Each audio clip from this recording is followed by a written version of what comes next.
Welcome back to Christchurch from the streets. This week we're talking housing and the lack of it. Last week we met the homeless in our city. They are our most vulnerable and the first group to miss out when there's a housing shortage. But now there's another group emerging, those who could normally afford to buy a house but now can't, simply because there's not enough to go round. Billie Jean Irani is one of these people. She's a single mum living in a caravan at her brother's place with her 3 young children. I got stones in my pockets and a fight on my hands. Yeah, I'm a single mum and I'm a full-time student in the last year of my degree at jazz school. What I wanted for $2, I take what's on offer for my sons and my daughters. You thought of buying your own place? Yeah, for years. Ever since I had kids, really. Sorry, brother, for the cards I was there. I lay them on your table. In my early 20s, like the deposit was $5,000. I regret never going for all my worth to get $5,000 to get a house. Yeah, wanna be a freedom fighter. Because I'd never realised that it would be so far out of my reach. Yeah, within a few years. Owning my own home would be the ultimate. Any wonder, ooh, yeah. Auntie, why don't you tell me where to go? What's a caravan worth a week? 170. 400 is probably considered reasonable now for a 3-bedroom house. Yeah, an average 3-bedroom house. You're going more like 450, 60. 80, depending on what nick they're in and the space. I wanna be free, now tell you why. I think I would have got into a lot of debt had I not had the support of family and friends around me and that kind of thing. It down, taking care of business, yeah. Continuing what others did. We go slowly like we're walking upstream free. Tell me how it's meant to be. We live a pretty good life though, really. And I think this has proved that, to me, that we have enough, love to, so it sort of doesn't matter. I mean, it's been hard and all that, but yeah, that we're still tight, Yeah.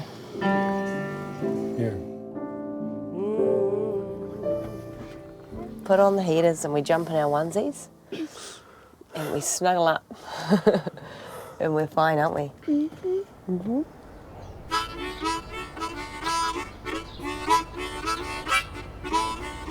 How can someone like Billie afford a new house? That's what this programme is trying to find out. Now, building a house is something you know a little bit about, Lyndon, isn't it? Yeah, I've been building a house here in Littleton for the past couple of years with my dad. Nothing could have prepared me for the emotional roller coaster and the cost of a project like this. According to building consent data, the average square metre price when building a new house in Canterbury is $1,880 a square metre, including GST that is, making the average build, not including land, $327,445. Wow, Lyndon, it looks amazing. Almost finished. Yeah, just about there. Can I ask what it cost? Well, it's on a hill and that definitely ups the game a bit. We've worked really hard to keep it to $2,500. This is amazing. Yeah, it is. It's an incredible view, but you pay for it all right. It's and all up, this will have cost, including the land, about $650,000. Wow, okay, well, that's not really a viable option for Billie, is it? I guess it's probably not, but I think most people in New Zealand build in subdivisions these days. In fact, how we design new subdivisions is undergoing a transformation to allow us to build them faster and more affordably than ever before. And it's people like Mike Greer who are leading the charge. Were you a builder first, Mike? Builder by trade, yes. Yep. I certainly haven't been greedy and have reinvested as much as I possibly can back into housing. So it really needs to be led by builders because you're building houses. We just don't have lots and lots of builders in New Zealand that can go and build mass housing like this. Everything till now we've been building in New Zealand has been bespoke and it just makes it too expensive. We need to adopt some models that are used overseas that can create new housing at a level where the majority of people can afford and can live in a new house. I'll just take you over here. This road only went down last week. So as you can see, the level of construction is, is quite advanced for. So you were building before the road went down? Yeah, a long time before the road. Here we've done a process that we call parallel consenting. So we've consented the houses at the same time as we've consented the subdivision. Along with the parallel consenting, we've done parallel construction, which is where we build the civils infrastructure, the roading and the sewers and all that at the same time as we build the houses. And that all helps in the end price? Oh, certainly, yes. We don't have big infrastructure holding costs, and we bring the end product to the market much, much quicker, which means everyone gets to save. When we're completed in a subdivision, we're going to have 540 houses. We aim to build over 50% of the house and land packages at under 450,000, and 10 to 20% of it will be 350 or under. It's extraordinary. Actually, we'll quickly go inside, one if you like. Yeah, sure. We'll have a look. These are the more expensive end here?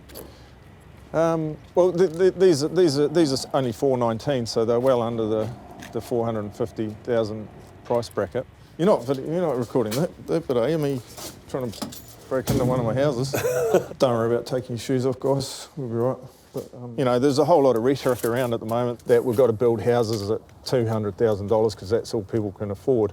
Well, it's never going to happen. We just need to be building them as affordably as possible, and that's filling the void. Affordable doesn't mean not very nice to live in. It's the same quality as everything else that's built in New Zealand. How are they heated, Mike? Electric heat pump. It's nice and warm, eh? And that's just the quality of new houses. Because that's a big issue for us in New Zealand, isn't it? Certainly in the South Island it is, yep. Yeah, it does, eh? It comes with everything you see here, carpet, all the fixtures. Spacious, aren't they, huh? This house has 3 bedrooms, it has 3 toilets and 2 bathrooms. You've been interested in affordable housing for a while?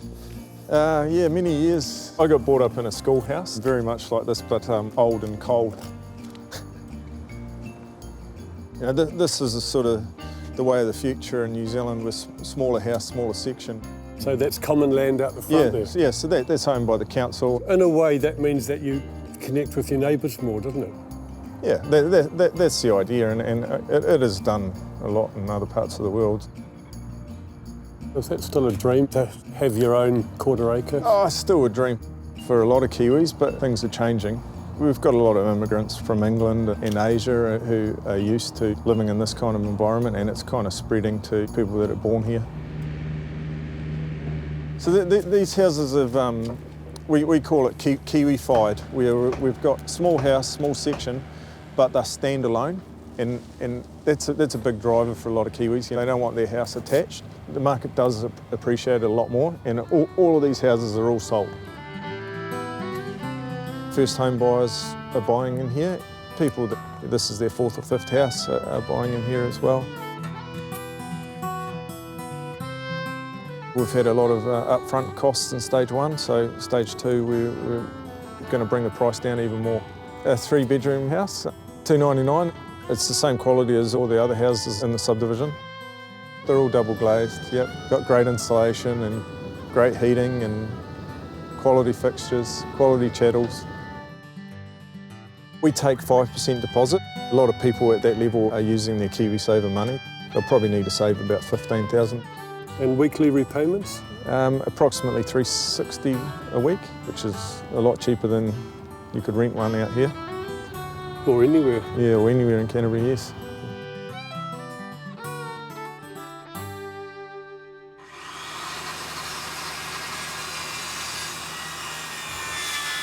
When you're producing new titles like we are here, we have land contributions and development levies to pay for roading and parks and reserves and council infrastructure costs. The amount of money that we're paying for that is phenomenal for what's provided. They're a big reason why it's extremely hard to produce affordable housing in New Zealand. They're taking a really short-term approach by charging those fees, because what we're building here are houses that are going to last 50 or 100 years, and they're going to gain ratepayers for that whole time. but instead they're fixated on these upfront fees, which it makes new housing a lot harder to produce affordably than it should be.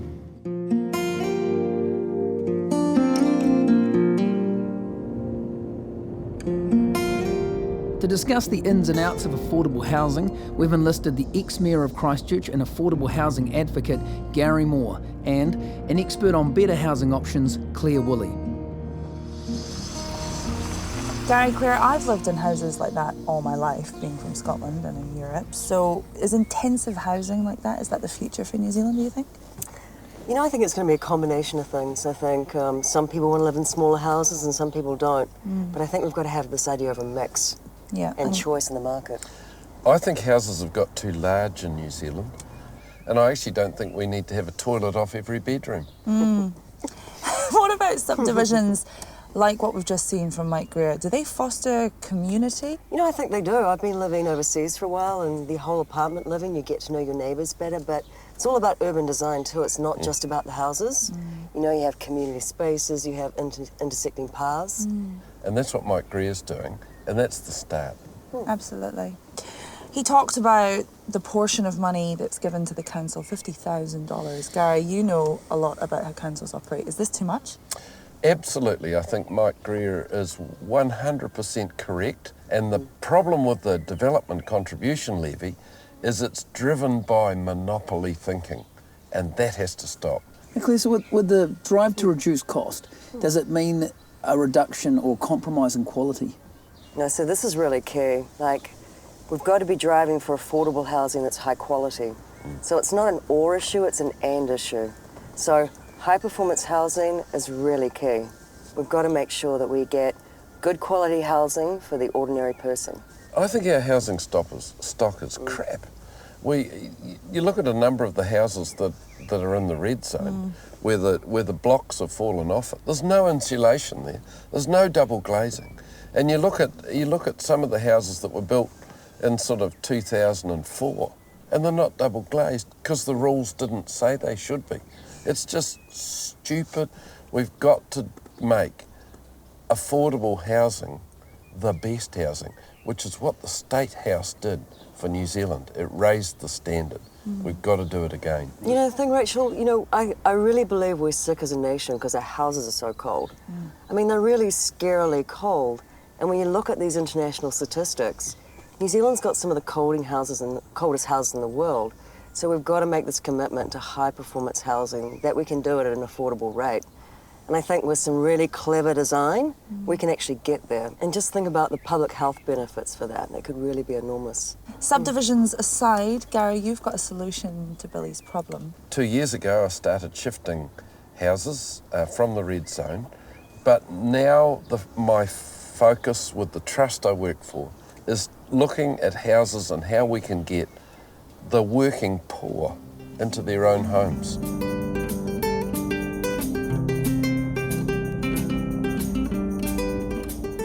There's something like between 8,500 and 10,000 houses have been pulled down or being pulled down. There's probably about 1,500 still left. I'd say of that, there's probably at least 500 that could be reused, probably more.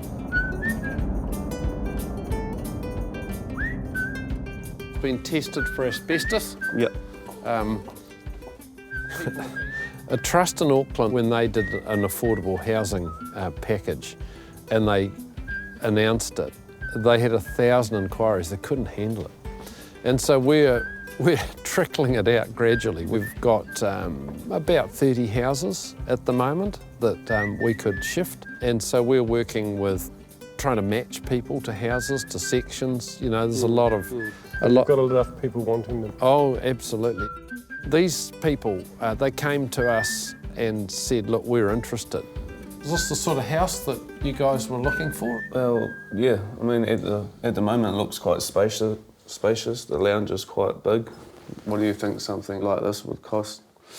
Well, it depends on the price of the section. Let's say it's 100. This place here, you'd expect to have it on new foundations for 150 to 200. So we're looking at between 250 and 300. Yeah. In a fully insulated new foundations, set-up house. You know, you've both got KiwiSaver, you've not got a deposit, so we've got to start working with the banks to see if they will come on board. Your rent, it started off at how much in your flat? 300. 300, and it's now going to? It's gone up to 330 and I think due to go up again. And how warm's your house? Not very. We've been sick for the last 5 weeks, all of us. Because? So it's damp. It's just so It's damp and cold. Yeah. I mean, It's uninsulated. we have our heat pump going at like 28. What's your electricity? Just over 400. So $400 a month. So you get that down to, say, $200. That's $200 more towards your mortgage. That's right. Okay, yeah. With this house, if we can get all the finance through and all that, and it's all if, what we would do with this house is we'd insulate it and double glaze it. And so when it goes onto the new site, it's got insulation underneath it, in the walls, in the roof, double glazed. It's just a warm home.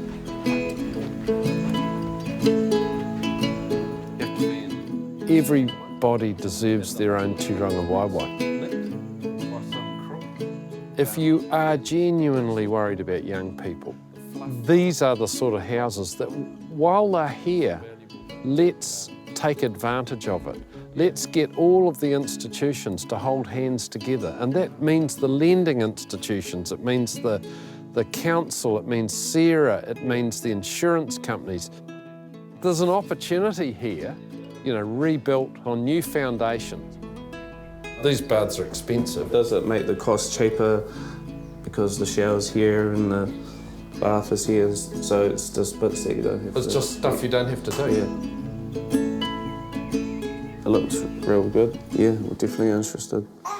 So the sort of costs that you're likely to have, whether this can be shifted as one unit, and sometimes they'll have to cut the end off to make it fit. Yeah. We've got to get a resource consent and a building consent from the council. Yeah. But first of all, we've got to find you a section that suits you. And there's a lot of sections out in the east, and the prices are quite good. Yeah. And what we're trying to do constantly is to challenge how expensive the foundations are, because that's what pushes a lot of the costs up. And we're working with some engineers and builders at the moment who are really looking at new ways of putting foundations down. But I'm sure with your connections to the trades, you'll have friends that can help you. Yeah. And this is new territory, shifting second-hand houses out of the red zone for first-home buyers. A lot of the bank rules at the moment sort of are against what we're trying to do. Yeah. But that's why we've got to be utterly realistic with you and say, we've got to get somebody to agree to this sort of scheme. And we're working on that.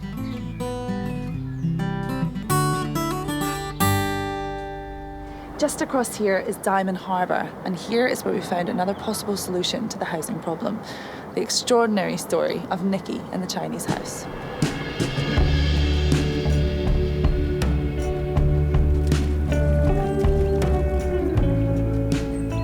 Hi, my name's Nikki and this is my daughter Charlie. We've been living over here in Diamond Harbour in our brand new prefabricated ecotech home for almost a year now.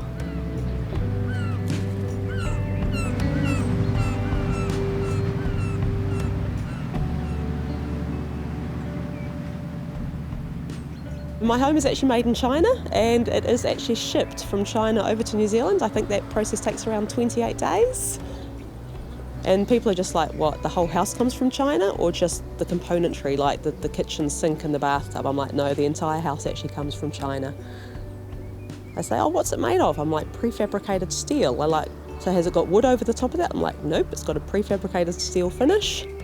But you go inside and you would never guess. It's got bamboo floors, it's fully insulated, floors, walls, ceilings. It's warm, it's dry, it's straight. And I think for Christchurch people, that's huge these days. After the earthquake, the foundations were shattered and the floors were sloping. It was cold, it was very damp, and there was a lot of liquefaction almost up to the floorboards.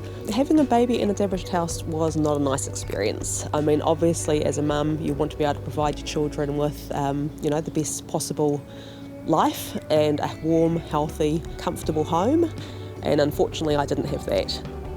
My options were to buy a house that was already in existence or to build. During that period of looking, the house prices just escalated well out of my price range, and so building was the obvious answer. That's when I started looking around and came across my prefabricated home option. Phoned the company and it snowballed from there, basically. A crane got set up. I think that took about 4 hours, but to actually get the pieces of the house onto the site, it was like lifting matchsticks, and it took probably 10 to 12 minutes. It was all waterproofed within that first day, and then I was living here within about another 2 weeks from that point onwards. It took 2 weeks to build the house? Yeah, it took 2 weeks to build the house, and then I was living here. Everything done, carpets down, flooring down, all the cabinetry is already there. Hey, Charlie, can I have a cuddle? I had my friends over for obviously a few drinkies when we first arrived, and they were intrigued. I mean, the fact that it is literally 3 pieces put together in such a short time frame as well. They asked me about the price, and I'm just like, you would not believe what I've paid. It's $308,000 for the total package. What, house and land? Yeah, yeah, pretty unheard of. That's extraordinary considering it's on a hill. It costs more to build on a hill, doesn't it? It does, yep. You've got your engineering costs, you've got obviously surveying costs, but it was all done within that allocated price. I even had comments from colleagues within 4 days of getting out of my home. Both my daughter and I, our eyes were white instead of a yellowish colour. It was huge. I mean, it really was. Yeah, I just felt like a better mum as a result. I was able to give my child what I wanted to give her, which was a warm, safe, dry home.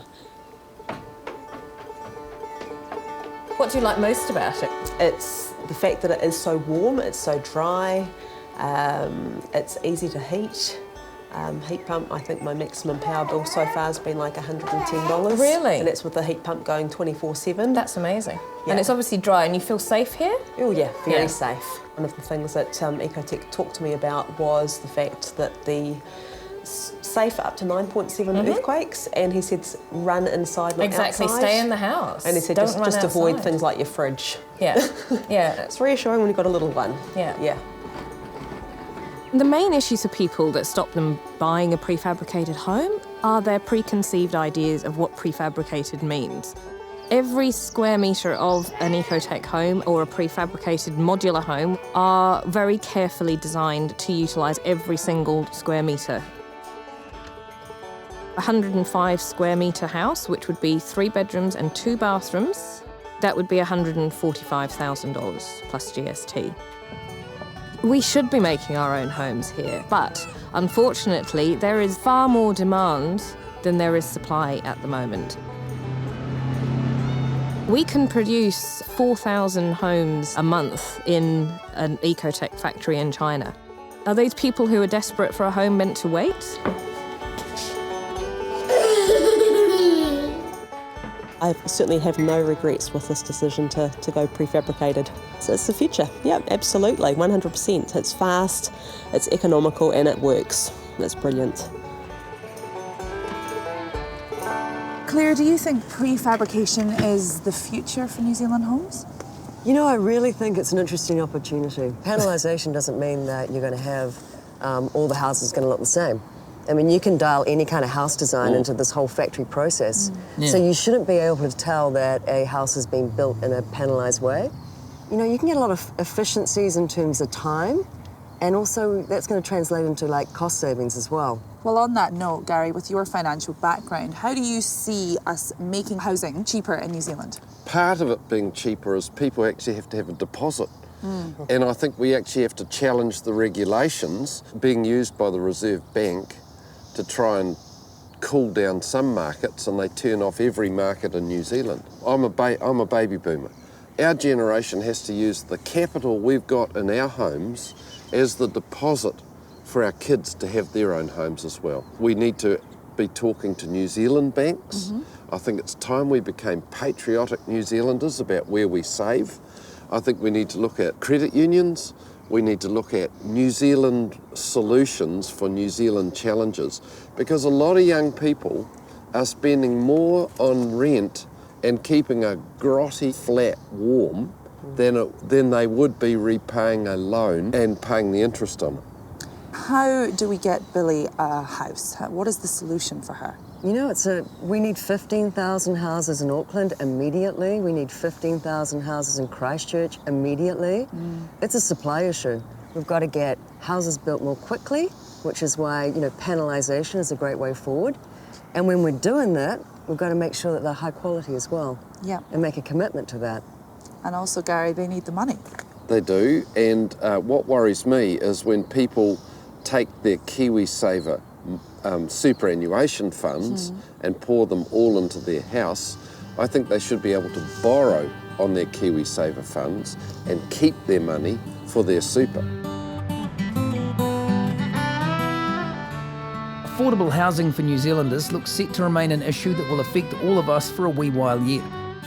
Whether you want to build your own home in the hills, buy in a cleverly developed subdivision, relocate and revamp an unwanted casualty of the red zone, or assemble the latest prefabricated modular home.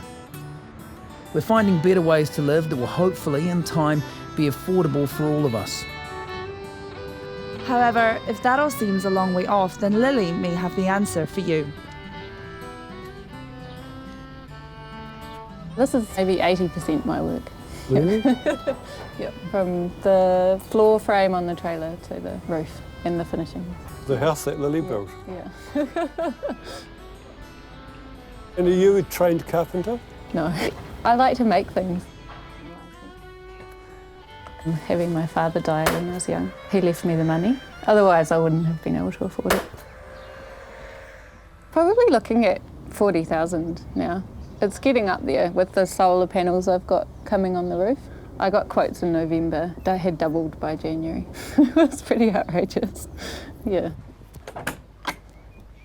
So this is home. This is home. We have a kitchen, currently a bit of a show kitchen. This is blue tacked on, but it will be going within the next few weeks. This is eventually going to be my kitchen pantry, but at the moment I've got tools in it. And then at the back here's the bathroom, which is also not quite going yet.